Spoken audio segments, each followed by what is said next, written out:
അങ്ങനെ നമ്മൾ എന്ത് ചെയ്യണം? അക്കൗണ്ടിങ്ങിൻ്റെ രണ്ടാമത്തെ പ്രോസസ്സിലേക്ക് കിടക്കുകയാണ്. ഓർമ്മയുണ്ടെന്ന് വിശ്വസിക്കുന്നു. നമ്മൾ അക്കൗണ്ടിങ്ങിൻ്റെ ഡെഫിനിഷൻ പറഞ്ഞപ്പോൾ പറഞ്ഞായിരുന്നു, ഡെഫിനിഷനിൽ പറയുന്ന വാക്കുകളുടെ അകത്ത് എന്തുണ്ട്? അക്കൗണ്ടിങ്ങിൻ്റെ എല്ലാ പ്രോസസ്സും ഉണ്ട്. Accounting is the art of എന്തെന്നാണ് പറയുന്ന ആദ്യം? റെക്കോർഡിങ്. കഴിഞ്ഞ വീഡിയോയിലൊക്കെ നമ്മൾ കണ്ട കാര്യമാണ് എങ്ങനെയാണ് നമ്മൾ നമ്മുടെ ബിസിനസ്സിൽ നടക്കുന്ന ട്രാൻസാക്ഷൻസിനെ റെക്കോർഡ് ചെയ്യുന്നത്, എങ്ങനെയാണ് ഈ റെക്കോർഡിംഗ് എന്ന് പറയുന്ന ഈ പരിപാടി നടക്കുന്നത് എന്നുള്ളതാണ്. ഓക്കെ, അപ്പോൾ റെക്കോർഡിങ് ചെയ്ത് കഴിഞ്ഞാൽ, അതായത് നടന്ന ഉടനെ തന്നെ ഇതിന് എവിടെയെങ്കിലും ഒന്ന് എഴുതി വെച്ച് കഴിഞ്ഞാൽ, അത് വെറുതെ എഴുതി വയ്ക്കുന്നില്ല, ഇൻ എ സിഗ്നിഫിക്കൻറ്റ് മാനർ എന്നൊക്കെ പറയുന്നുണ്ട്. ഓക്കെ, പ്രോപ്പർ രീതിയുണ്ട്, ആ രീതിയിൽ എഴുതുക. അതിനെ നമ്മൾ എന്തെന്ന് വിളിച്ചു? ആ സിഗ്നിഫിക്കൻറ്റ് മാനറിനെ ജേർണലൈസിങ്, ആ എഴുത്തിനെ നമ്മൾ ജേർണൽ എന്നും വിളിച്ചു. അപ്പോൾ നമ്മുടെ ബിസിനസ്സിൻ്റെ അകത്ത് നടക്കുന്ന ട്രാൻസാക്ഷൻ ആദ്യം നമ്മൾ എന്ത് ചെയ്യണം? റെക്കോർഡ് ചെയ്യണം. റെക്കോർഡ് ചെയ്ത് കഴിഞ്ഞാൽ what is the next thing to do? Recording കഴിഞ്ഞാൽ അടുത്ത സ്റ്റെപ്പ് എന്താണ്? ക്ലാസിഫയിങ്. അപ്പോൾ നമ്മൾ നേരത്തെ പറഞ്ഞു എങ്ങനെയാണ് ജേർണൽ എൻട്രി എഴുതുന്നത്, ഡെബിറ്റ് ക്രെഡിറ്റ് വരുന്നതിൻ്റെ റൂൾ എന്താണ്, എല്ലാം നമ്മൾ മുമ്പത്തെ വീഡിയോയിലൊക്കെ പറഞ്ഞിട്ടുണ്ട്. ആ റൂൾ മനസ്സിലുണ്ടെങ്കിൽ ജേർണലൈസ് ചെയ്യാൻ വലിയ പാടില്ല. എന്ത് ചെയ്താൽ മതി? ലെഡ്ജറിലേക്ക് എഴുതാൻ വലിയ പാടില്ല. എന്ത് ചെയ്താൽ മതി? ആ ജേർണൽ എൻട്രി മനസ്സിൽ ഓർത്തുകൊണ്ട് നമുക്ക് എന്ത് എഴുതാൻ പറ്റും? ലെഡ്ജർ എഴുതാൻ പറ്റും. ഇപ്പോൾ നമ്മൾ ലെഡ്ജർ എന്ന് പറഞ്ഞിട്ടുള്ളൂ. എന്താണ് ലെഡ്ജർ എന്ന് പറഞ്ഞിട്ടില്ല. ലെഡ്ജർ എന്ന് പറയുന്നത് ഒരു ബുക്കാണ്. ഓക്കെ, നമ്മൾ ജേർണൽ എന്ന് പറയുന്നത് ഒരൊറ്റ ബുക്കായിരുന്നു. ആ ബുക്കിൽ നമ്മൾ എന്ത് ചെയ്തു? നമ്മുടെ ബിസിനസ്സിൽ നടക്കുന്ന ട്രാൻസാക്ഷൻ നമ്മൾ റെക്കോർഡ് ചെയ്തു. നമ്മൾ ഒരുവിധം എല്ലാ കടകളിലും കണ്ടിട്ടുണ്ടാവും, അല്ലെങ്കിൽ ചെറിയ ചെറിയ കടകൾ മിക്കയിലും കണ്ടിട്ടുണ്ടാവും. നമ്മൾ ഗൂഗിൾ പേ ചെയ്താലും ശരി, സാധനം പൈസ കൊടുത്ത് വന്നാലും ശരി, അവർ ഉടനെ ഒരു ബുക്ക് എടുത്ത്, ഒരു തൊഴിലാളിയാണ് നിൽക്കുന്നതെന്നുണ്ടെങ്കിൽ ഉടനെ ഒരു ബുക്ക് എടുത്ത് പുള്ളി എന്ത് ചെയ്യും? ആ ബുക്കിൻ്റെ അകത്ത് ഇന്ന രൂപയ്ക്ക് ഇത്ര രൂപ സാധനം വിറ്റുമെന്ന് എഴുതി വെക്കാറുണ്ട്. ആ ഒരു ബുക്കിനെ കുറച്ച് സിസ്റ്റമാറ്റിക്കായിട്ട് എഴുതുന്നതിനാണ് നമ്മൾ എന്തെന്ന് വിളിച്ചത്? ജേർണൽ എന്ന് വിളിച്ചത്. എങ്ങനെയാണ് എഴുതുന്നത് നമ്മൾ മുമ്പ് കണ്ടു. ഇനി ഇപ്പോൾ നമ്മുടെ ജേർണലിനകത്ത് നമ്മൾ എഴുതുകയാണ്. ഇപ്പോൾ നിങ്ങൾക്ക് ഓർമ്മ ഉണ്ട്, ജേർണൽ എൻട്രീസ് എഴുതുന്നത് 10 രൂപയുടെ സാധനം വിറ്റു, ക്യാഷ് അക്കൗണ്ട് ഇട്ടിട്ടു, സെയിൽസ് 10 രൂപ. അങ്ങനെ ഓരോ ജേർണൽ എൻട്രിയും ഓരോ ദിവസം നടക്കുന്ന എഴുതി പോകും. ഇതിൻ്റെ അകത്ത് പെട്ടെന്നൊരു ദിവസം നമുക്കറിയണം നമ്മുടെ സ്റ്റോക്ക്, സെയിൽസ് നടക്കുമ്പോൾ എന്ത് സംഭവിക്കും? നമ്മുടെ സ്റ്റോക്ക് കുറഞ്ഞിട്ടിരിക്കുകയല്ലേ. ഇത് പെട്ടെന്നൊരു ദിവസം അറിയണം നമ്മുടെ സ്റ്റോക്ക് തീരാറായോ എന്നറിയണം. നമുക്ക് എന്ത് ചെയ്യേണ്ടി വരും? എത്ര രൂപയുടെ സ്റ്റോക്ക് ആദ്യം ഉണ്ടായിരുന്നു മൈനസ് എത്ര രൂപയുടെ സ്റ്റോക്ക് വിറ്റു ഓരോ ദിവസം. ഇങ്ങനെ രണ്ടാം ദിവസം വിറ്റത്, മൂന്നാം ദിവസം വിറ്റത്, നാലാമത്തെ ദിവസം വിറ്റത്, ഇങ്ങനെ എടുത്ത് കുറയ്ക്കേണ്ടി വരും. അപ്പോൾ പെട്ടെന്ന് ഇങ്ങനെ അറിയേണ്ട ഒരു കാര്യം വന്നു കഴിഞ്ഞാൽ നമുക്ക് അതിന് എന്തില്ല? ഇൻഫർമേഷൻ കിട്ടുന്നില്ല. നിങ്ങൾക്ക് അറിയാമെന്ന് വിചാരിക്കുന്നു, ഡേറ്റയും ഇൻഫർമേഷനും തമ്മിൽ എന്തുണ്ട്? വ്യത്യാസമുണ്ട്. നിങ്ങൾ എഴുതുന്ന ജേർണൽ എൻട്രീസ് വെറും എന്താണ്? ഡേറ്റയാണ്. അതിൽ പ്രത്യേകിച്ച് അർത്ഥമൊന്നുമില്ല. അർത്ഥമില്ലെന്ന് വെച്ചാൽ ചുമ്മാ തോന്നിയ ചെയ്ത് വയ്ക്കുന്നില്ല. അത് വെറുതെ കിടക്കുന്ന കണ്ടുകൊണ്ട് നമുക്ക് പ്രത്യേകിച്ച് ഉപയോഗമൊന്നുമില്ല എൻ്റെ അകത്ത്. ഇത് വെറുതെ ഇങ്ങനെ താഴോട്ട് ഇന്നത് വിറ്റു ഇന്നയാൾക്ക് പൈസ കൊടുത്തു, ഇലക്ട്രിസിറ്റി ബില്ലടച്ച് വന്ന് ചുമ്മാ ഡേറ്റ് ഇട്ട് താഴോട്ട് എഴുതിയിരിക്കുന്നല്ലാതെ അതെന്ത് തരുന്നില്ല? നമുക്കൊരു ഇൻഫർമേഷൻ തരുന്നില്ല. ഡേറ്റ എപ്പോഴാണ് ഇൻഫർമേഷനായി മാറുന്നത്? നമ്മളതിനെ പ്രോസസ്സ് ചെയ്യുമ്പോഴാണ്. ഇതൊക്കെ പണ്ട് നമ്മൾ പഠിക്കുന്ന കാര്യമാണ്. അപ്പോൾ നമ്മുടെ കയ്യിരിക്കുന്ന ഡേറ്റേനെ, ഈ ഡേറ്റേനെ നമ്മൾ എന്ത് ചെയ്യാൻ പോവാണ്? ഒരു പ്രോസസ്സ് ചെയ്യാൻ പോവാണ്. കുറച്ചും കൂടി എളുപ്പത്തിൽ കാര്യം മനസ്സിലാവുന്ന രീതിയിലൊക്കെ നമ്മൾ എന്ത് ചെയ്യാൻ പോവാണ്? ഒരു മാറ്റം വരുത്താൻ പോവാണ്. ആ ആദ്യത്തെ പ്രോസസ്സിനെ, റെക്കോർഡിങ് ചെയ്ത് കഴിഞ്ഞാൽ നമ്മൾ ചെയ്യാൻ പോകുന്ന ആദ്യത്തെ പ്രോസസ്സിനെയാണ് നമ്മൾ എന്തെന്ന് വിളിക്കുന്നത്? ക്ലാസിഫയിങ് എന്ന് വിളിക്കുന്നത്. ക്ലാസിഫയിങ് പേര് പറയുന്ന പോലെ തന്നെ ഒരേ ഹെഡിൽ വരുന്ന സാധനങ്ങളെ ഒരുമിച്ച് എഴുതുക. ഫോർ എക്സാമ്പിൾ, എൻ്റെ ബിസിനസ് തുടങ്ങി 1 മാസമായി, 4 ദിവസങ്ങളിലായിട്ട് 4 സെയിൽ നടന്നിട്ടുണ്ട്. ഓക്കെ, 4 ദിവസങ്ങളിലായിട്ട് 4 സെയിൽ നടന്നിട്ടുണ്ട്. ഞാൻ 4ൻ്റെ ജേർണൽ എൻട്രീസാണ് വെറുതെ ഉദാഹരണമായിട്ട് കാണിച്ചിരിക്കുന്നത്. ഈ 4ലും കൂടെ എത്ര രൂപയുടെ സെയിൽ നടന്നു എന്ന് നമ്മൾ എവിടെ എഴുതും? സെയിൽസ് എന്നും പറഞ്ഞുണ്ട്. ഓക്കെ, നമ്മുടെ ലെഡ്ജറിൻ്റെ അകത്ത് സെയിൽസ് എന്നും പറഞ്ഞുണ്ട് ഒരു അക്കൗണ്ട് തുടങ്ങും. എന്താണ് അക്കൗണ്ട് എന്നൊക്കെ കാണിച്ചു തരാം. ആ അക്കൗണ്ടിൻ്റെ അകത്ത് ഈ പറഞ്ഞ സെയിൽസ് എല്ലാം ഒരുമിച്ച് എഴുതും. മനസ്സിലായില്ലേ? ഇതിപ്പോൾ ഞാൻ 1 മാസത്തെ കാര്യമാണ് പറഞ്ഞത്. ഇതേപോലെ എന്താണ് നമ്മൾ വർഷത്തിൽ ഒരിക്കലാണ് എന്ത് നോക്കുന്നത്? നമ്മുടെ ബിസിനസ് ഇപ്പോൾ ലാഭത്തിലാണോ നഷ്ടത്തിലാണോ നോക്കുന്നത്. അങ്ങനെ നമ്മൾ ഈ മാസം തോറും അല്ലെങ്കിൽ ആഴ്ച തോറും ഇതിങ്ങനെ മാറ്റി എഴുതി പോകുമ്പോൾ വർഷാവസാനം നമുക്ക് എന്തറിയാൻ പറ്റും? ഈ വർഷം എത്ര രൂപയുടെ സെയിൽസ് നടന്നു. പിന്നെ ഇലക്ട്രിസിറ്റി ബിൽ, നമ്മൾ എന്തൊക്കെ കാര്യം ജേർണലിൽ എഴുതുന്നു അതിനെല്ലാം അക്കൗണ്ടുകൾ കാണും. ഓക്കെ, ഓരോ കാര്യത്തിന് അക്കൗണ്ട് കാണും. ഇലക്ട്രിസിറ്റി ബില്ല്, ഈ മാസം എത്ര രൂപയുടെ ഇലക്ട്രിസിറ്റി ബില്ല് അടച്ചു എന്ന് അറിയാൻ എവിടെ നോക്കിയാൽ മതി? ഇലക്ട്രിസിറ്റി ബില്ലിൻ്റെ അക്കൗണ്ടിൽ നോക്കിയാൽ മതി. ലെഡ്ജറിൻ്റെ അകത്ത് നമ്മൾ ജേർണലിൽ നിന്ന് വേർതിരിച്ച് എഴുതിയ അക്കൗണ്ടുകൾ കാണും. ആ അക്കൗണ്ടിൽ നോക്കിയാൽ മതി നമുക്ക് എന്തറിയാൻ പറ്റും? ഈ മാസം അല്ലെങ്കിൽ ഈ വർഷം കൊണ്ട് എത്ര രൂപ ഇലക്ട്രിസിറ്റി ബില്ല് നമ്മൾ അടച്ചു. അതുപോലെ നമ്മുടെ ഓരോ ചിലവും ഒരു വർഷത്തിൽ എത്ര ഉണ്ടായിരുന്നു എന്നറിയാൻ ആ വർഷാവസാനത്തെ ലെഡ്ജർ അക്കൗണ്ട് എടുത്ത് നോക്കിയാൽ മതി. ഓക്കെ, അപ്പോൾ നമുക്ക് ജേർണൽ എൻട്രി എഴുതാൻ അറിയാമെങ്കിൽ, ആ ഒരു ഐഡിയ മനസ്സിലുണ്ടെങ്കിൽ, റെക്കോർഡിംഗ് മനസ്സിലുണ്ടെങ്കിൽ, ആ rule of debit and credit മനസ്സിലുണ്ടെങ്കിൽ, നമ്മുടെ ഭാഷയിൽ പറഞ്ഞാൽ LICIC എന്ന് പറയുന്ന സാധനം മനസ്സിൻ്റെ അകത്തുണ്ടെന്നുണ്ടെങ്കിൽ എളുപ്പം ചെയ്തു പോകാമെന്നുള്ളത് ലെഡ്ജർ അക്കൗണ്ടുകൾ എന്ന് പറയുന്നത്. നമുക്കൊരു ഉദാഹരണം നോക്കാം. ഞാൻ ഒരേ ക്വസ്റ്റ്യൻ കണ്ടിന്യൂ ചെയ്ത് പോവാണ്. നിങ്ങൾക്ക് ആ ഒരു കണ്ടിന്യൂറ്റി കിട്ടാൻ വേണ്ടിയിട്ടാണ്. നമ്മൾ കഴിഞ്ഞ വീഡിയോയിൽ പറഞ്ഞു നിർത്തിയ ജേണൽ എൻട്രീസാണിത്. ഓക്കെ, ഇതൊക്കെയായിരുന്നു ജേണൽ എൻട്രീസ്. ഇതിൽ നിന്ന് നമ്മൾ ഈ പോകാൻ പോകുന്ന ലെഡ്ജറിലേക്കാണ്. ഇതാണ് ഒരു ലെഡ്ജർ അക്കൗണ്ടിൻ്റെ ഫോർമാറ്റ് എന്ന് പറയുന്നത്. ഓക്കേടാ, ലെഡ്ജറിന് ഒരു പേര് കാണും. ഇപ്പോൾ സെയിൽസിൻ്റെ അക്കൗണ്ട് ആണെങ്കിൽ സെയിൽസ് അക്കൗണ്ട്, ക്യാപിറ്റലിൻ്റെ അക്കൗണ്ട് ആണെങ്കിൽ ക്യാപിറ്റൽ അക്കൗണ്ട്, എന്തോ ആയിക്കോട്ടെ അതിൻ്റെ കൂടെ അക്കൗണ്ട് എന്ന് കൂടി ചേർക്കുമ്പോൾ ലെഡ്ജർ അക്കൗണ്ടിൻ്റെ പേരായി. പിന്നെ നമ്മൾ ലെഡ്ജർ അക്കൗണ്ടിനെ 2 പാർട്ടായിട്ട് തിരിക്കാം. ശ്രദ്ധിച്ചേ, ഇത്രയും നോക്കി റിപ്പീറ്റ് ചെയ്യാണ്. ഇത് ഡെബിറ്റ് സൈഡാണ്, ഇത് ക്രെഡിറ്റ് സൈഡാണ്. ഞാൻ വീണ്ടും പറയുന്നു, ഡെബിറ്റ് ക്രെഡിറ്റ് എന്ന് പറയുമ്പോൾ തന്നു വന്നു നിന്നു എന്നൊന്നും വിചാരിക്കരുത്. ഡെബിറ്റ് എന്ന് വെച്ചാൽ ലെഫ്റ്റ് സൈഡ്, ക്രെഡിറ്റ് എന്ന് വെച്ചാൽ റൈറ്റ് സൈഡ്. നമ്മൾ ജേണൽ എൻട്രി എഴുതുമ്പോഴോ ഡെബിറ്റ് എന്ന് വെച്ചാൽ മുകളിൽ എഴുതുക, ക്രെഡിറ്റ് എന്ന് വെച്ചാൽ താഴെ എഴുതുക. ആ ഒരൊറ്റ അർത്ഥം മനസ്സിലുണ്ടായിരുന്നാൽ മതി, ഇല്ലെങ്കിൽ നിങ്ങൾ തെറ്റിക്കും. അതുകൊണ്ടാണ് പറയുന്നത്. അപ്പോൾ നമ്മൾ ലെഡ്ജർ അക്കൗണ്ടിന് എന്തുണ്ട്? 2 സൈഡുണ്ട്, ഡെബിറ്റ് സൈഡും ഉണ്ട്, ക്രെഡിറ്റ് സൈഡും ഉണ്ട്. എന്തൊക്കെ സാധനങ്ങളാണോ ഡെബിറ്റ് സൈഡിൽ വന്നത് സെയിം തിങ് എവിടെ റിപ്പീറ്റ് ചെയ്യും? ക്രെഡിറ്റ് സൈഡിൽ റിപ്പീറ്റ് ചെയ്യും. ഡേറ്റ്, പെർട്ടിക്കുലേഴ്സ്, ജേണൽ ഫോളിയോ അത്യാവശ്യമില്ല, amount, date, particulars, amount repeat ചെയ്യുന്നുണ്ട്. ഡെബിറ്റ് സൈഡിലും വരുന്നുണ്ട്, ക്രെഡിറ്റ് സൈഡിലും വരുന്നുണ്ട്. ഇനി ഇപ്പോൾ ഇതാണ് ഒരു അക്കൗണ്ടിൻ്റെ ഫോർമാറ്റ്. വളരെ ബുദ്ധിമുട്ടുള്ള കാര്യമൊന്നുമല്ല, ഒന്ന് നോക്കിയാൽ മനസ്സിലിരിക്കുന്നതേ ഉള്ളൂ. ഇനി നമ്മൾ അറിയേണ്ടതാണ് എങ്ങനെയാണ് നമ്മൾ ഒരു ജേണൽ എൻട്രി, നമുക്കിപ്പോൾ ഒരു ട്രാൻസാക്ഷൻ കണ്ടു കഴിഞ്ഞാൽ അതിനെ മനസ്സിൽ ജേണൽ എൻട്രി ആക്കി മാറ്റാൻ, അല്ലെങ്കിൽ എഴുതി ഒന്ന് ജേണൽ എൻട്രി ആക്കി മാറ്റാൻ നമുക്കറിയാം. അപ്പോൾ നമ്മുടെ മനസ്സിലിരിക്കുന്ന അല്ലെങ്കിൽ നമ്മൾ ജേണൽ എൻട്രി ആക്കി മാറ്റിയെടുത്ത ആ ഒരു സംഭവത്തിനെ എങ്ങനെ ലെഡ്ജറിലേക്ക് എഴുതും? നമുക്ക് ഉദാഹരണം നോക്കാം. ഏറ്റവും ആദ്യത്തെ ജേണൽ എൻട്രി ഞാൻ വീണ്ടും കഥ പറയാണ്. നമ്മുടെ ബിസിനസ് തുടങ്ങിയ രാധികയാണ്. രാധിക ബിസിനസ്സിൻ്റെ ആവശ്യത്തിന് വേണ്ടി, ബിസിനസ്സിലേക്ക് നടത്താനുള്ള ഇൻവെസ്റ്റ്മെൻറ്റ് എന്ന രീതിയിൽ 5 ലക്ഷം രൂപ കൊണ്ടുവന്നു. ഒരു ഓണർ ബിസിനസ്സിൽ നടത്തുന്ന ഇൻവെസ്റ്റ്മെൻറ്റിനെ നമ്മൾ എന്താ വിളിക്കുന്നത്? ക്യാപിറ്റൽ. ഇതാണ് നമ്മൾ മനസ്സിലുള്ള ട്രാൻസാക്ഷൻ. 1/1/2024 ബിസിനസ്സിൻ്റെ ആവശ്യത്തിന് വേണ്ടി രാധിക 5 ലക്ഷം ക്യാപിറ്റലായിട്ട് കൊണ്ടുവരുന്നു. അപ്പോൾ നമ്മൾ എന്ത് എഴുതി? ക്യാഷ് കൊണ്ടുവന്നു ക്യാപിറ്റലായിട്ട്. ക്യാഷ് എന്ന് പറയുന്നത് അസറ്റാണ്, ക്യാപിറ്റൽ എന്ന് പറയുന്നത് ബിസിനസ്സിൻ്റെ ഒരു ലയബിലിറ്റിയാണ്. എന്തുകൊണ്ടാണ്? ഒരുപാട് പേര് തെറ്റിക്കുന്നൊരു സാധനമാണ് ക്യാപിറ്റൽ എന്തുകൊണ്ട് ലയബിലിറ്റി എന്ന് ചോദിച്ചാൽ പലർക്കും ഉത്തരവില്ല.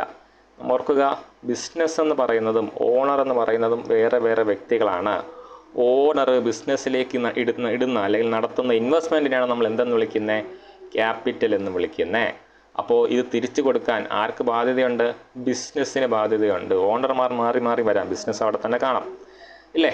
അപ്പോൾ അതാണ് അതിനെ ലൈബിലിറ്റി എന്ന് വിളിക്കുന്നത്. ക്യാപിറ്റൽ ലൈബിലിറ്റിയാണ്. 5 ലക്ഷം രൂപ പുള്ളി ക്യാപിറ്റലായിട്ട് കൊണ്ടുവരുമ്പോൾ ബിസിനസ്സിൻ്റെ ക്യാപിറ്റൽ അല്ലെങ്കിൽ ബിസിനസ്സിൻ്റെ ലയബിലിറ്റി ഇൻക്രീസ് ചെയ്തു. അപ്പോൾ നമ്മൾ എന്ത് വിചാരിക്കണം? നമുക്ക് എന്താണ് ഐറ്റം എന്ന് മനസ്സിലായി, എന്താണ് ആ ഒരു ചേഞ്ച് എന്നും മനസ്സിലായി, ഇൻക്രീസ് ആണെന്ന് മനസ്സിലായി. അപ്പോൾ നമ്മൾ ഉടനെ എന്ത് ചിന്തിക്കണം? LIC എന്ന റോൾ ചിന്തിക്കണം. ലൈബിലിറ്റി ഇൻകം അല്ലെങ്കിൽ ക്യാപിറ്റൽ ഇൻക്രീസ് ചെയ്താൽ എന്ത് ചെയ്യണം? നമ്മൾ ക്രെഡിറ്റ് ചെയ്യണം. സോ നമ്മൾ ജേണൽ എൻട്രിയിൽ എന്ത് ചെയ്തു? നമ്മുടെ ജേണൽ എൻട്രിയിൽ ക്യാപിറ്റലിൽ നമ്മൾ ക്രെഡിറ്റ് കൊടുത്തു. എന്തുകൊണ്ട് ക്രെഡിറ്റ് കൊടുത്തു എന്ന് മനസ്സിലായല്ലോ. LIC പറഞ്ഞ എന്താ? ലൈബിലിറ്റി ഇൻകം അല്ലെങ്കിൽ ക്യാപിറ്റൽ ഇൻക്രീസ് ചെയ്താൽ ക്രെഡിറ്റ് ചെയ്യണം. ക്രെഡിറ്റ് ചെയ്യുക മീൻസ് ജേണൽ എൻട്രിയിൽ താഴെ എഴുതുക. ഇതാണ് പരിപാടി. ഓക്കെ, ഇനി ക്യാഷ് എന്ന് പറയുന്ന അസറ്റാണ്. അസറ്റ് ഇൻക്രീസ് ചെയ്താൽ എന്ത് ചെയ്യണം? ഈ പറഞ്ഞ 3 സാധനം ഇൻക്രീസ് ചെയ്താൽ ക്രെഡിറ്റ് ചെയ്യണം.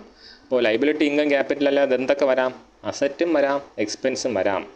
ലൈബിലിറ്റി ഇൻകം ക്യാപിറ്റൽ ഇൻക്രീസ് ചെയ്യുമ്പോൾ ക്രെഡിറ്റ് ചെയ്യണമെങ്കിൽ ഇത് 3-ൽ പെടാത്ത അസറ്റോ എക്സ്പെൻസോ ഇൻക്രീസ് ചെയ്താൽ ഡെബിറ്റ് ചെയ്യണം. അതാണ് നമ്മളിവിടെ ചെയ്തിട്ടുള്ളത്. നോക്കിയേ, ക്യാഷ് അക്കൗണ്ടിനെ ഡെബിറ്റ് ചെയ്തു. ഇത് journal entry thus is cash account ഡെറ്റഡ് ടു ക്യാപിറ്റൽ. ഡേറ്റ് എഴുതി, ജേണൽ എൻട്രി എഴുതി, എമൗണ്ട് 2-ന് നേരെയും എഴുതി. ഡെബിറ്റ് സൈഡിൽ എഴുതി, ക്രെഡിറ്റ് സൈഡിൽ എഴുതി. എന്തുകൊണ്ട്? നമുക്കിവിടെ ക്യാഷ് 5 ലക്ഷം രൂപ കൂടിയിട്ടുണ്ട്, ക്യാപിറ്റൽ 5 ലക്ഷം രൂപ കൂടിയിട്ടുണ്ട്. മനസ്സിലായില്ല? ഇതാണ് ഒരു കോൺസെപ്റ്റ് എന്ന് പറയുന്നത്. പെട്ടെന്നൊന്നും ആർക്കും തലയ്ക്കകത്ത് നിൽക്കത്തില്ല. ചെയ്ത് പഠിച്ചേ പറ്റത്തുള്ളൂ. ഒരു വഴി നമ്മളെപ്പോഴും പറയുന്നതാണ്, നമ്മുടെ തന്നെ ബുക്കുണ്ട്, സോൾഡ് ആൻസേഴ്സ് സഹിതമുള്ള ബുക്കുകളുണ്ട്. Please make sure you refer them. Okay, ഇനി ബുക്ക് വാങ്ങി പഠിക്കാനൊന്നും സമയമില്ല എന്നുണ്ടെങ്കിൽ നമ്മുടെ ഈ ബുക്ക് വളരെ തുച്ഛമായ വിലയ്ക്ക് അവൈലബിൾ ആണ്. അപ്പോൾ തുച്ഛമായ വിലയ്ക്ക് എന്ന് പറഞ്ഞാൽ ക്വാളിറ്റി ഇല്ലാത്തതുകൊണ്ടൊന്നല്ല, അതിൻ്റേതായ ലിമിറ്റേഷൻസ് ഉണ്ട്. എപ്പോഴും സ്ക്രീനിൽ നോക്കണം എന്നൊക്കെയുള്ള പ്രശ്നങ്ങളൊക്കെ ഉണ്ട്. അതുകൊണ്ട് നിങ്ങൾ ആലോചിച്ചിട്ട് ബുക്ക് വേണം, ഈ ബുക്ക് വേണം എന്നുള്ളതൊന്ന് വാങ്ങാം. ഓക്കെ ദെൻ അപ്പോൾ നമുക്ക് എന്ത് പറയാം? ഇതേപോലെ ഉള്ള ജേണൽ എൻട്രികൾ ഇനി എങ്ങനെ നമുക്ക് ലെഡ്ജറാക്കി മാറ്റാമെന്ന് നോക്കാം. ഒന്നും കൂടെ നോക്കി. നമ്മുടെ ആദ്യത്തെ ജേണൽ എൻട്രി എന്തായിരുന്നു? ക്യാഷ് അക്കൗണ്ട് ഡെറ്റഡ് ടു ക്യാപിറ്റൽ. അപ്പോൾ നമ്മൾ ആദ്യം വരയ്ക്കേണ്ടത് ക്യാഷ് അക്കൗണ്ടാണ്. ഇതാ ഞാനിവിടെ എൻ്റെ ക്യാഷ് അക്കൗണ്ട് വരച്ചുകൊണ്ട് കംപ്ലീറ്റഡ് ക്യാഷ് അക്കൗണ്ടാണ്. നിങ്ങൾ ശ്രദ്ധിക്കേണ്ട, നമ്മൾ എഴുതാൻ പോകുന്ന കാര്യങ്ങൾ നോക്കിയാൽ മതി. ഓക്കെ, ക്യാഷ് അക്കൗണ്ട് നമ്മൾ ജേണൽ എൻട്രി എന്തായിരുന്നു? ക്യാഷ് അക്കൗണ്ട് ഡെറ്റഡ് ടു ക്യാപിറ്റൽ. അപ്പോൾ നമ്മൾ ഈ അക്കൗണ്ട് വരച്ചിട്ടിട്ട് നമ്മൾ ആദ്യം നോക്കാം. ആദ്യത്തെ ജേണൽ എൻട്രി ക്യാഷ് അക്കൗണ്ട് ഡെറ്റഡ് ടു ക്യാപിറ്റലാണ്. അപ്പോൾ നമ്മൾ ആദ്യം ക്യാഷ് അക്കൗണ്ട് വരച്ചു. അക്കൗണ്ട് വരച്ചിട്ടിട്ട് നമ്മൾ എന്ത് ചെയ്യുക? ഇവിടെ നിന്നുകൊണ്ട്, ഓക്കെ, ഈ പോയിന്റിൽ നിന്നുകൊണ്ട്, ഞാൻ ഒന്നുകൂടെ പറയുന്നു, ഇതാ ക്യാഷ് അക്കൗണ്ട് നമ്മൾ എഴുതിയില്ല, ആ പോയിന്റിൽ നിന്നുകൊണ്ട് ഒന്നും കൂടെ ജേണൽ എൻട്രി വായിക്കുക. ക്യാഷ് അക്കൗണ്ട് ഡെറ്റഡ് ടു അല്ലേ? അപ്പോൾ നമ്മൾ ഡെബിറ്റ് ഇവിടെ കിടക്കുകയില്ലേ? അപ്പോൾ നമ്മൾ എന്ത് എഴുതണം? ക്യാപിറ്റൽ എന്ന് ഡെബിറ്റ് സൈഡിൽ എഴുതണം. മനസ്സിലായല്ലോ? നമ്മുടെ ജേണൽ എൻട്രി എന്തായിരുന്നു? ക്യാഷ് അക്കൗണ്ട് ഡെറ്റഡ് ടു ക്യാപിറ്റൽ 5 ലക്ഷം എന്നായിരുന്നു. നമ്മളിതാ ഇവിടെ ജേണൽ എൻട്രി എഴുതി, ലെഡ്ജറിൻ്റെ അക്കൗണ്ട് എഴുതി ക്യാഷ് അക്കൗണ്ട് ഡെറ്റഡ് ടു ക്യാപിറ്റൽ, അതേ ഡേറ്റ് അതേ എമൗണ്ട്. ഓക്കെ, ഇപ്പോൾ നമ്മളിത് ചെയ്യുന്ന ഒരു ഡബിൾ എൻട്രി സിസ്റ്റമാണ്. അപ്പോൾ നമ്മൾ ആ ജേണൽ എൻട്രിനെ, ഒരു ജേണൽ എൻട്രീനെ എവിടെ എഴുതി? ക്യാഷ് അക്കൗണ്ടിൽ എഴുതി. ഇനി എവിടെയും കൂടെ എഴുതണം? ക്യാപിറ്റൽ അക്കൗണ്ടിലും കൂടെ എഴുതണം. ഇതാ ഈ കാണുന്നതാണ് നമ്മുടെ ക്യാപിറ്റൽ അക്കൗണ്ട്. ഇനി ഒന്നും കൂടെ ആ ജേണൽ എൻട്രി വായിച്ച് നോക്കിയേ. ക്യാഷ് അക്കൗണ്ട് ഡെറ്റഡ് ടു ക്യാപിറ്റൽ 5 ലക്ഷം, 5 ലക്ഷം. ഇതാ ഞാനിവിടെ വന്നിട്ട് ഒന്നും കൂടെ ആ ജേണൽ എൻട്രി ഇവിടെ നിന്നുകൊണ്ട് വായിക്കണം. ആ പേര് നിൽക്കുന്ന സ്ഥലത്ത് നിന്നുകൊണ്ട് വായിക്കുകയാണ്. ക്യാഷ് അക്കൗണ്ട് ഡെറ്റഡ് ടു എന്നാണ്, അല്ലാതെ ക്യാപിറ്റൽ അക്കൗണ്ട് ഡെറ്റഡ് ടു എന്നല്ലല്ലോ. അല്ല. അപ്പോൾ അതാണ് ഞാൻ പറയുന്നത്, നിങ്ങൾ ആ അക്കൗണ്ടിൻ്റെ പേര് എഴുതിയിട്ട് അവിടെ നിന്ന് ജേണൽ എൻട്രി വായിച്ച് നോക്കുക. ക്യാഷ് അക്കൗണ്ട് ഡെറ്റഡ് ടു എന്നാണ്, ക്യാപിറ്റൽ അക്കൗണ്ട് ഡെറ്റഡ് ടു എന്നല്ല. അപ്പോൾ നമ്മൾ ക്യാഷ് എവിടെ എഴുതണം? ക്രെഡിറ്റ് സൈഡിൽ എഴുതണം. അതേ എമൗണ്ട് 5 ലക്ഷം, അതേ ഡേറ്റ്. മനസ്സിലായോ? ഇതാണ് ജേണൽ എൻട്രിയിൽ നിന്ന് ലെഡ്ജറിലേക്ക് നമ്മൾ പോസ്റ്റ് ചെയ്യുന്നതിൻ്റെ രീതി എന്ന് പറയുന്നത്. എപ്പോഴും നമ്മുടെ ഏറ്റവും വലിയ ലെഡ്ജർ അക്കൗണ്ട് മോസ്റ്റ് പ്രോബബിൾ എന്തായിരിക്കും? ക്യാഷ് അക്കൗണ്ട് ആയിരിക്കും. ക്യാഷ് അക്കൗണ്ടിൻ്റെ 2 ഉദാഹരണം കൂടെ പറഞ്ഞ് ഞാൻ ഈ വീഡിയോ ക്ലോസ് ചെയ്യാണ്. ഞാൻ വീണ്ടും പറയുന്നു, ഒരൊറ്റ വീഡിയോ കണ്ടുകൊണ്ടൊന്നും ഒരിക്കലും നിങ്ങൾക്ക് ഈ ലെഡ്ജർ പോസ്റ്റിംഗ് മനസ്സിലാവാൻ പോകുന്നില്ല. എന്ത് ചെയ്തേ പറ്റൂ? പ്രാക്ടീസ് ചെയ്തേ പറ്റത്തുള്ളൂ, അല്ലെങ്കിൽ തലക്കകത്ത് നിൽക്കത്തില്ല. നമുക്കിനി ക്യാഷിനെ ബാധിക്കുന്ന വേറെ എന്തെങ്കിലും ജേണൽ എൻട്രി ഉണ്ടോ എന്ന് നോക്കാം. പർച്ചേസ് അക്കൗണ്ട് ഡെറ്റഡ് ടു ക്യാഷ്. നമുക്ക് ആ ഒരു ട്രാൻസാക്ഷൻ എന്തായാലും നോക്കാം. കാര്യം നമുക്ക് ക്വസ്റ്റ്യൻ വരുന്ന എപ്പോഴും ട്രാൻസാക്ഷൻസ് ആയിരിക്കും, ജേണൽ എൻട്രി ഒന്നും തരത്തില്ല. 5/1/2024 എന്താ സംഭവിച്ചേ? Purchase goods worth ₹3 lakh and also 4 lakh from Raju. അപ്പോൾ രാജു ബാൻ്റെ 4 ലക്ഷം രൂപയുടെ സാധനം വാങ്ങിച്ചു എന്ന് എടുത്ത് പറഞ്ഞതിനർത്ഥം നമ്മളത് ക്രെഡിറ്റിനാണ്, കടത്തിനാണ് വാങ്ങിച്ചേ. അപ്പോൾ അതിനർത്ഥം എന്താ? ഈ 3 ലക്ഷം വരെ നമ്മൾ ക്യാഷ് കൊടുത്താണ് വാങ്ങിച്ചേ. അപ്പോൾ ആ ഒരു ആദ്യത്തെ പാർട്ട് ചിന്തിക്കുക. പർച്ചേസ് ഗുഡ്സ് വർത്ത് ₹3 lakh, 3 ലക്ഷം രൂപയുടെ പർച്ചേസ് നടത്തി. ഓക്കെ, അപ്പോൾ എന്തായിരിക്കും അവിടെ സംഭവിക്കുക? എന്തിനെയൊക്കെ ബാധിച്ചിട്ടുണ്ട്? പർച്ചേസിനെയും ബാധിച്ചിട്ടുണ്ട്, ക്യാഷിനെയും ബാധിച്ചിട്ടുണ്ട്. ഓക്കെ, അപ്പോൾ നമുക്കിവിടെ ഒരു ചോദ്യം വരും. പർച്ചേസ് ചെയ്തത് ഗുഡ്സ് അല്ലേ? ഗുഡ്സ് നമ്മുടെ അസറ്റ് അല്ലേ എന്നൊക്കെ നമ്മൾ ചിന്തിച്ച് കളയും. ദയവേത് അങ്ങനെ ചിന്തിക്കരുത്. നമ്മൾ പർച്ചേസ് ചെയ്യുന്ന, നമ്മൾ വിൽക്കാൻ എന്ന ഉദ്ദേശത്തോടെ പർച്ചേസ് ചെയ്യുന്ന ഗുഡ്സ് നമ്മുടെ എന്തല്ല? അസറ്റ് അല്ല. എന്തുകൊണ്ട്? അതിൻ്റെ ബെനിഫിറ്റ് 1 വർഷത്തിൽ കൂടുതൽ നിലനിൽക്കത്തില്ല. നമ്മളെ സ്റ്റോക്ക് എപ്പോഴും നമ്മൾ തീരുന്നു അടുത്ത് വാങ്ങുന്നു അങ്ങനെയല്ലേ നിൽക്കത്തുള്ള കടയിൽ. അല്ല 1 വർഷത്തേക്കും കൂടുതൽ നിലനിൽക്കട്ടെ എന്ന് പറഞ്ഞായിരിക്കും സ്റ്റോക്ക് വാങ്ങിച്ചിടുന്നത്. ഇല്ല, സ്റ്റോക്ക് പെട്ടെന്ന് തീർന്നു പോകുന്ന സാധനമാണ്. അതെന്തല്ല? നമ്മുടെ അസറ്റ് അല്ല. അതിൻ്റെ ബെനിഫിറ്റ് നമുക്ക് 1 വർഷത്തിൽ കൂടുതൽ കിട്ടാൻ പോകുന്നില്ല. അതുകൊണ്ട് പർച്ചേസിനെ നമ്മൾ എങ്ങനെ എടുക്കാവൂ? പർച്ചേസിനെ ഒരു എക്സ്പെൻസ് ആയിട്ട് എടുക്കാവൂ. ശ്രദ്ധിക്കുക, ഒരു എക്സ്പെൻസ് അതിൻ്റെ ബെനിഫിറ്റ് 1 വർഷമോ അതിൽ താഴെയോ, അല്ലെങ്കിൽ നിങ്ങൾ ഒറ്റ വാക്കിൽ പറഞ്ഞാൽ ഒരു കുറച്ച് കാലമേ നമുക്ക് കിട്ടുന്നുള്ളൂ എങ്കിൽ അതിന് എക്സ്പെൻസ് ആയിട്ട് തന്നെ എടുക്കുക. പക്ഷേ നമ്മൾ നടത്തിയ ഒരു ചിലവിനെ, ഓക്കെ, ഞാൻ അക്കൗണ്ടിങ്ങിൻ്റെ ഭാഷയും നമ്മുടെ ഭാഷയും തമ്മിലുള്ള വ്യത്യാസമാണ് പറയുന്നത്.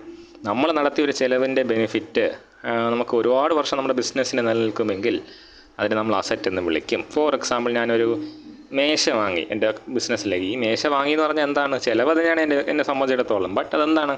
ഒരു എക്സ്പെൻഡിച്ചറാണ്.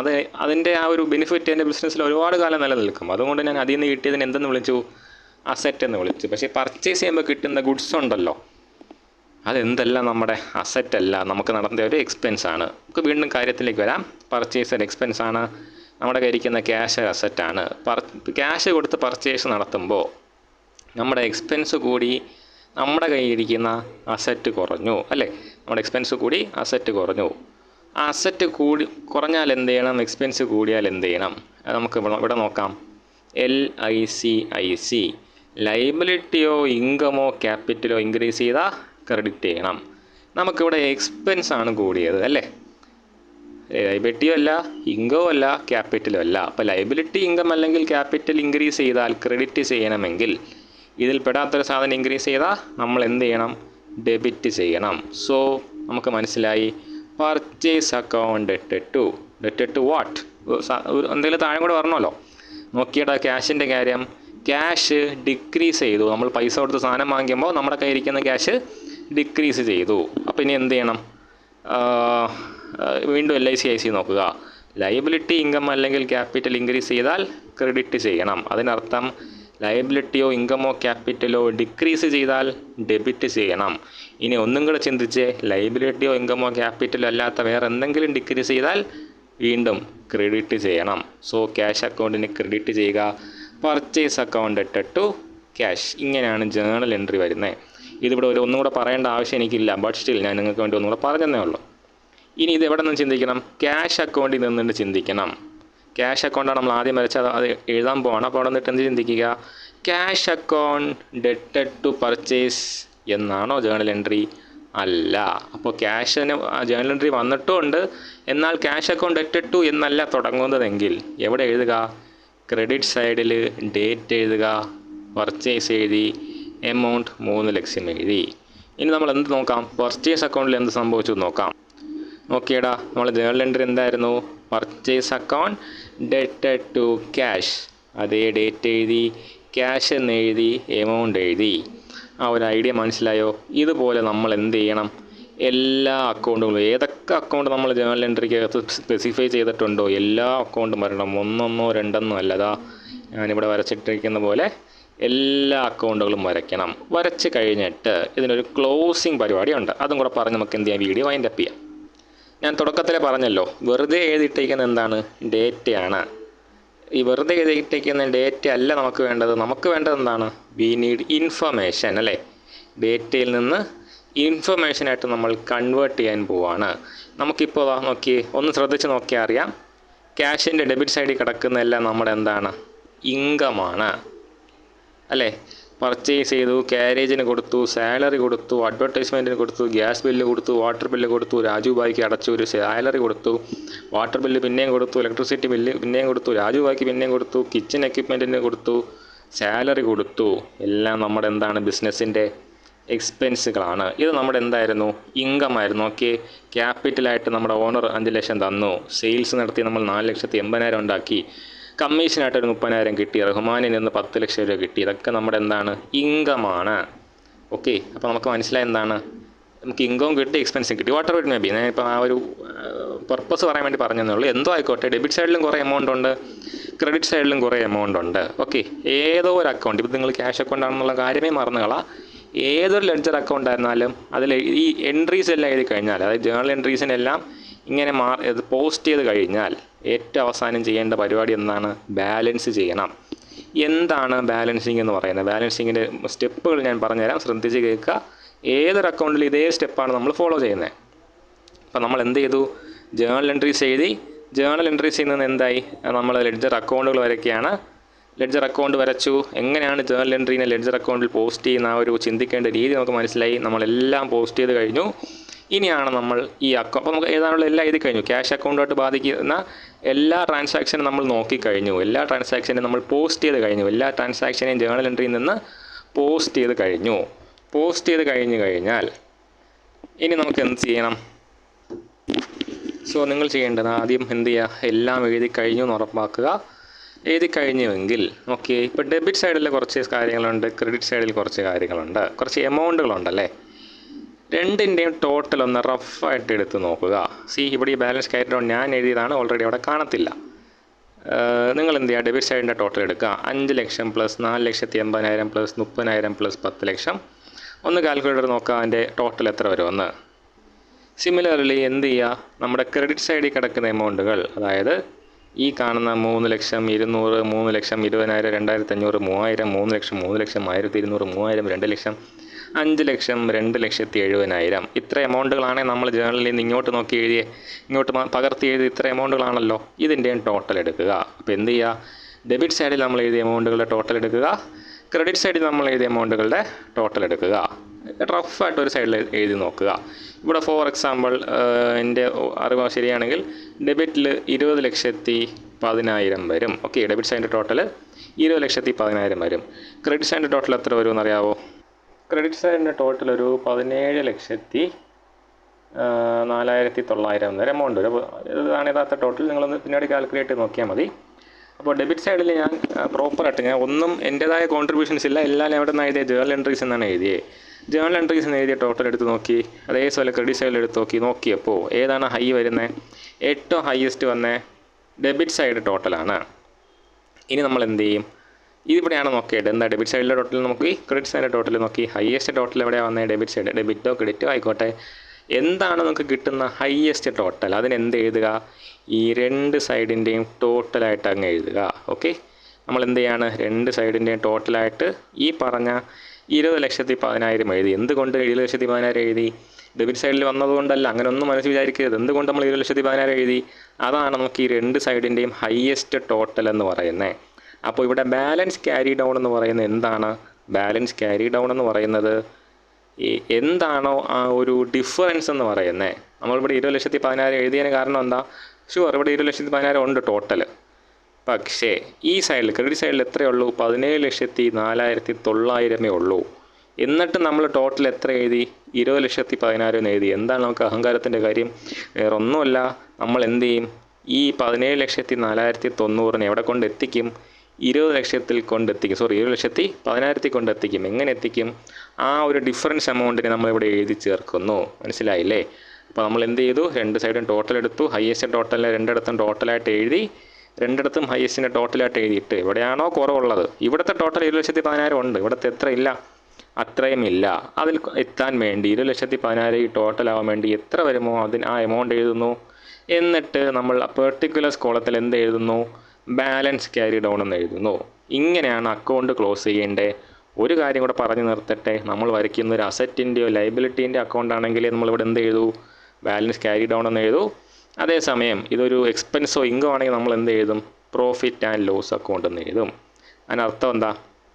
ഒരു വർഷത്തിൽ കൂടുതൽ നിലനിൽക്കത്തില്ല. ബാലൻസ് ക്യാരി ഡൗൺ എന്ന് എഴുതിയതിന് അർത്ഥം എന്താ? അടുത്ത വർഷം നമ്മൾ വീണ്ടും ഈ ബാലൻസ് വെച്ചായിരിക്കും ഈ ക്യാഷ് അക്കൗണ്ട് ഓപ്പൺ ചെയ്യുന്നത്. ഓക്കെ, ഇപ്പോൾ നമ്മളിവിടെ കണ്ടെത്തി എന്താണ്? നമ്മുടെ ക്യാഷ് അക്കൗണ്ടിൻ്റെ ബാലൻസ് ക്യാരി ഡൗൺ എന്ന് വെച്ചാൽ കണ്ടെത്തി എന്താണ്? ഈ വർഷം അവസാനിക്കുമ്പോൾ ഈ ബിസിനസ്സിൻ്റെ കയ്യിൽ എത്ര ക്യാഷ് ബാക്കിയുണ്ട്, അല്ലെങ്കിൽ നമ്മളിവിടെ എപ്പോഴാണോ നോക്കി നിർത്തിയത് ആ ഒരു പോയിൻ്റ് ഓഫ് ടൈമിൽ നോക്കുമ്പോൾ ഈ ബിസിനസ്സിൻ്റെ കയ്യിൽ എത്ര രൂപ ക്യാഷ് ബാലൻസ് ഉണ്ട് നോക്കിയടാ. 3,05,100 രൂപ ഈ ബിസിനസ്സിൻ്റെ കയ്യിൽ ബാക്കി ഉണ്ടെന്നാണ് ഇവിടെ പറയുന്നത്. ഇതുപോലെ ഓരോ അക്കൗണ്ടും നോക്കുമ്പോൾ അതവിടെ നോക്കിയേ. ഫർണിച്ചർ അക്കൗണ്ടിൻ്റെ ബാലൻസ് ക്യാരി ഡൗൺ കണ്ടാൽ എന്തറിയാം? എത്ര രൂപയുടെ ഫർണിച്ചർ കയ്യിലുണ്ട്. കിച്ചൺ എക്യുപ്മെൻറ്റ് കാണുമ്പോഴോ എത്ര രൂപയുടെ കിച്ചൺ എക്യുപ്മെൻറ്റ് കയ്യിലുണ്ട്. വാട്ടർ ബില്ല് നോക്കുമ്പോഴോ നോക്കിയടാ, അതൊരു എക്സ്പെൻസ് അല്ലേ വാട്ടർ ബില്ല്. ആണ് നമ്മൾ പ്രോഫിറ്റ് ആൻഡ് ലോസ് അക്കൗണ്ടിലോട്ട് എഴുതി. എന്തുകൊണ്ടാണ് പ്രോഫിറ്റ് ആൻഡ് ലോസ് അക്കൗണ്ടിലൊക്കെ എഴുതുന്നത്? അതൊരു എക്സ്പെൻസ് ആയതുകൊണ്ട്. ഇത് കാണുമ്പോൾ നമുക്ക് എന്ത് മനസ്സിലാവും? എത്ര രൂപയുടെ വാട്ടർ ബില്ല് ഈ ഒരു വർഷം നമ്മൾ അടച്ചിട്ടുണ്ടെന്ന് മനസ്സിലാവും. അപ്പോൾ പലയിടത്തായിട്ട് ചിന്നിച്ചിതറി കിടന്ന ജേർണൽ എൻട്രികളെ ഇങ്ങനെ ക്ലാസിഫൈ ചെയ്യുമ്പോൾ നമുക്ക് എന്ത് ചെയ്യാൻ പറ്റും? നമുക്കൊരു പ്രോപ്പർ ഇൻഫർമേഷൻ കിട്ടുന്നു. ഓക്കെ, ഇതാണ് ലെഡ്ജർ അക്കൗണ്ടുകൾ ഉണ്ടാക്കേണ്ട രീതി, ബാലൻസ് ചെയ്യേണ്ട രീതിയൊക്കെ പറഞ്ഞു. ഓക്കെ ആണെന്ന് വിശ്വസിക്കുന്നു. എന്ത് ഡൗട്ടുണ്ടെങ്കിൽ താഴെ കമൻറ്റ് ചെയ്യുക. Thank you all.